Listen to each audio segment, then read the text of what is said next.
ટેકકેમ private limited કંપનીના gate પર ઊભા છે। આ કંપનીના જે સ્થાનિક રોજમદારો છે, વર્કરો છે, છેલ્લા 2011 થી ઘણા અહીંયા એમ્પ્લોય તરીકે કામ કરે છે, છતાં એમને આજ દિન સુધી પરમેડર કરવામાં નથી આવ્યા। આજ દિન સુધી 10-12 વર્ષ પછી પણ એમને કોન્ટ્રાક્ટ પર જ કામ કરાવવામાં આવે છે। સાથે 240 દિવસ પણ પૂરા કરવા દેવામાં નથી આવતા। સાથે સેફટી બાબતે પણ ઇસ્યુ હતો અને ઘણા વીમા પોલિસી બાબતે પણ ઇસ્યુ હતો અને સેલરી બાબતે પણ એમની રજૂઆત અમારી સમક્ષ આવી હતી।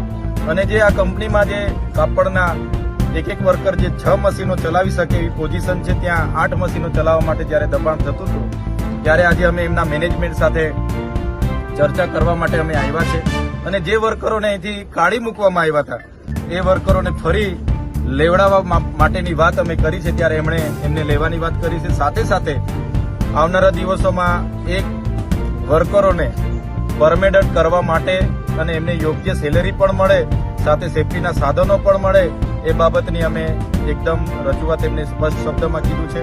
અમે ફરી 5 થી 6 મહિના બાદ ફરી પણ અમે અહીંયા મુલાકાત લઈશું, ત્યારે આવો કોઈ ઇસ્યુ અમારી સામે નહીં આવે એ અમે પૂરી તકેદારી રાખીશું।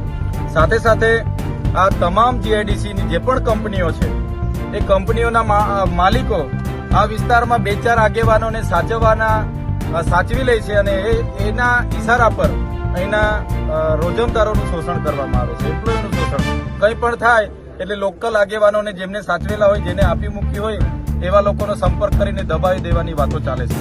ત્યારે અમારી પાસે જે પણ કંપનીઓની આવી રજૂઆતો આવશે એ કંપનીઓ પર આવનારા દિવસોમાં અમે જઈશું।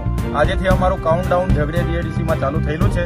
આવનારા દિવસોમાં આપણા માધ્યમથી પણ બધાને કહીએ છીએ અમે, જે પણ લોકો સાથે કોઈ પણ કંપનીના માલિકો શોષણ કરતા હોય, જેમને પણ ન્યાય નહીં મળતો હોય, 12 કલાક કામ કરાવીને દાળિયા મજૂરની જેમ કામ કરાવતા હોય, ગુજરાત સરકારના શ્રમ નિયામકના જે પરિપત્રનું ઉલ્લંઘન થતું હોય, તો એવા લોકો અમને મળે અને અમે ચોક્કસ એ કંપની પર અમે રૂબરૂ આવીશું, ગ્રાઉન્ડ પર આવીશું અને એમના મેનેજમેન્ટ સાથે વાત કરીને એ રોજમદારોને કાયમી પરમેનન્ટ કરે, એમને યોગ્ય સેલેરી મળે અને એમની સ્કિલ વધે અને આવનારા દિવસોમાં એને કંઈ પણ થાય એની જવાબદારી કંપની સાથે રહી એવા પ્રયાસો આવનાર ભવિષ્યમાં અમે કરીશું।